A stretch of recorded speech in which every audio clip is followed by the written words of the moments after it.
حضرت انس رضی اللہ تعالیٰ عنہ روایت کرتے ہیں رسول اللہ صلی اللہ علیہ وسلم سے کہ جب اللہ تبارک و تعالیٰ مہمان نوازی کے لیے اپنے اولیاء اور صلحاء کو بلائے گا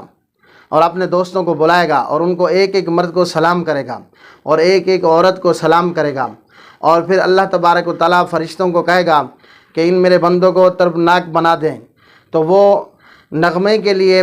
اور جنت کے یعنی چیزوں کو جن سے نغمہ بنے گا اور حور عینہ کو لائیں گے، اور پھر وہ ان کو کلام سنائے گی، لوگ طرب میں آ کر وجد میں آئیں گے۔ جب ان کو کچھ فاقہ ہوگا پھر اللہ تبارک و تعالیٰ کو فرشتے عرض کریں گے یا اللہ آپ ان کو اپنا کلام سنائیے، تو اللہ تبارک و تعالیٰ حضرت داؤد علیہ السلام کو کہیں گے کہ اٹھیے۔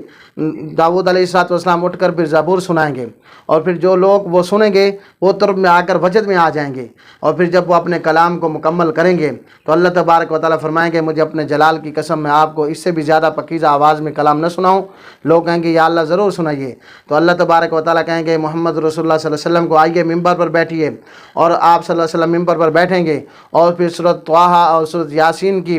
آپ علیہ السلام تلاوت کریں گے، اور پھر لوگ طرب میں آ کر وجد میں آ جائیں گے، اور پھر محلات بھی جھومنے لگیں گے اور پھر درخت بھی جھومنے لگیں گے۔ پھر اللہ تبارک و تعالیٰ فرمائیں گے میرے جلال کی قسم، میرے عزت کی قسم، میں اس سے بھی آپ کو یعنی حضور علیہ السلام کی آواز داؤد علیہ السلام کی آواز سے 70 حصہ مزے میں اور بڑھ جائے گی۔ پھر اللہ رب العالمین فرمائیں گے کہ میں آپ کو اس سے بھی بڑھ کر پکیزہ آواز نہ سناؤں؟ لوگ کہیں گے یا اللہ ضرور سنائیے۔ پھر اللہ تبارک و تعالیٰ خود سورۃ انعام کی تلاوت فرمائیں گے اور اس میں تکلم فرمائیں گے۔ پھر اللہ تبارک و تعالیٰ یعنی جب یہ پڑھیں گے اور تکلم فرمائیں گے عرش جھومنے لگے گا، محلات جھومنے لگیں گے، درخت جھومنے لگیں گے، لوگ جھومنے لگیں گے۔ جب لوگوں کو افاقہ ہوگا پھر اللہ تبارک و تعالیٰ خود پوچھیں گے لوگوں سے کہ میں کون ہوں؟ وہ سب کہیں گے کہ یا اللہ تو ہمارا رب ہے، اور اللہ رب العالمین خود فرمائیں گے کہ میں سلام ہوں، تم مسلمان ہو۔ تو اللہ تبارک و تعالیٰ نے یہ مسلمانوں کے لیے انعامات تیار کر رکھے ہیں۔ اگر تم داؤد علیہ السلام کی زبان سے تم زبور سننا چاہتے ہو،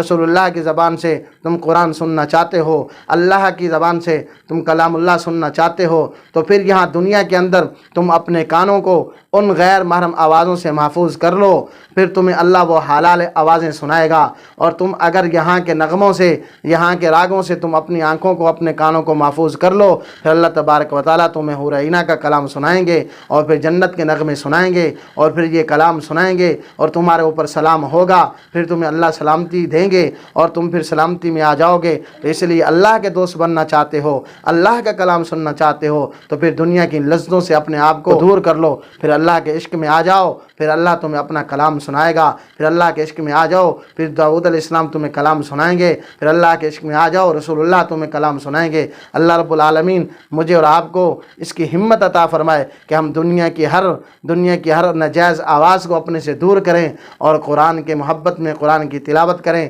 تاکہ کل قیامت کے دن اللہ کا کلام ہم بھی سن